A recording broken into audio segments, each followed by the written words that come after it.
Because what I'm hearing Yeah. right now is they're having a tough time blocking these guys up front with the absence of Big Zach. Now I know that's going to play out behind the scenes. Hopefully, it stays behind the scenes and not in front of the media too much. But what I want to know on the Yeah. flip side of that, Brian, is guys like Ball and Forniak and Bass, and these guys are going to get opportunities to showcase that they can hold up. Can you kind of give us your analysis on those guys that are, replacing Zack Martin at the moment? And if the Balls and Forniaks aren't doing it, is there someone behind them that is catching your eye?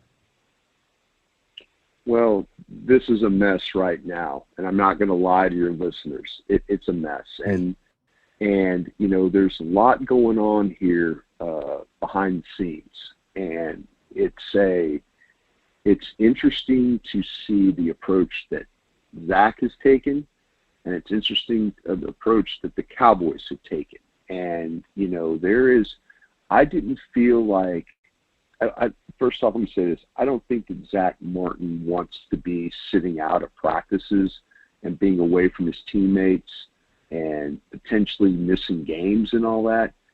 But that's something that's now a reality. That is something that's a reality. And I didn't want to believe that. And I felt like that getting fined $50,000 a day was going to be something that he was, maybe a week of this, maybe a couple of days. I don't know. I was thinking that, we'll find a way to get to camp. But the Cowboys seemed very dug in on their position. And talking to people in the organization about it, they don't know what Zach's going to do. They don't have an idea. That they're not even going to play that guessing game with you.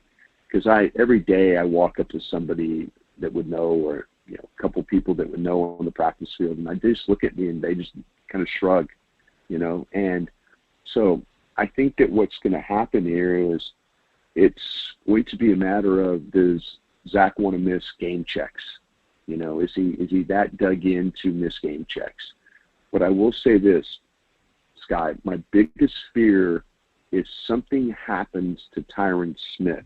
Yes. And then all of a sudden Tyler Smith has to go play left tackle. And now you've got two spots that you're dealing with. You're dealing with the left guard and the right guard.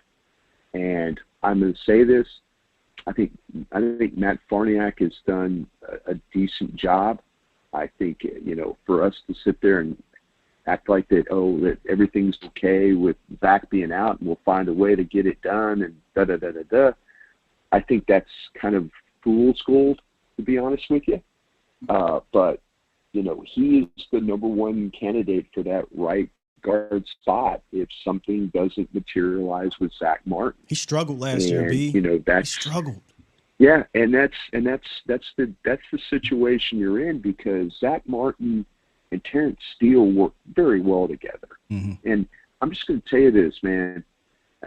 I'm sorry, Josh Ball. I don't see it right now. And I was talking with Daniel Jeremiah, the NFL Network the other day, and they were here at practice, and we were talking about, and he was saying, well, the right guard, and I go, well, Josh Ball, and he goes, man, I just don't see the power. I never saw the power with Josh Ball to play guard.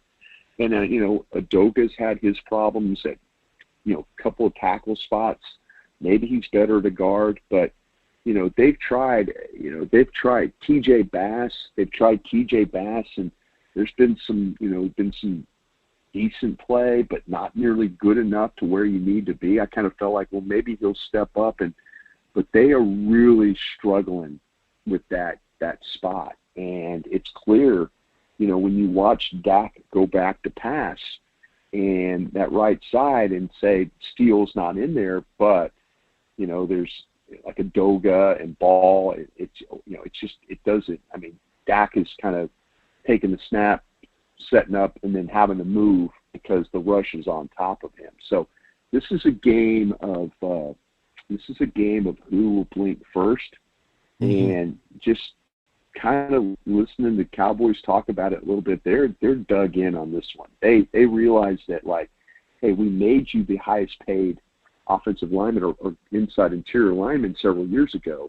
What are you looking for? I'm sure the Cowboys would be looking for if you want to do an extension, fine, but we're not going to do year to year with you. We're just not, so that's kind of where we're at right now. It doesn't look good. It just doesn't look good when you watch how, and I'm sure the Cowboys are probably sitting there thinking, hell, we won games without Tyron Smith. We won with a rookie left tackle, and yeah. I don't know if that's the best way to approach that. I really don't.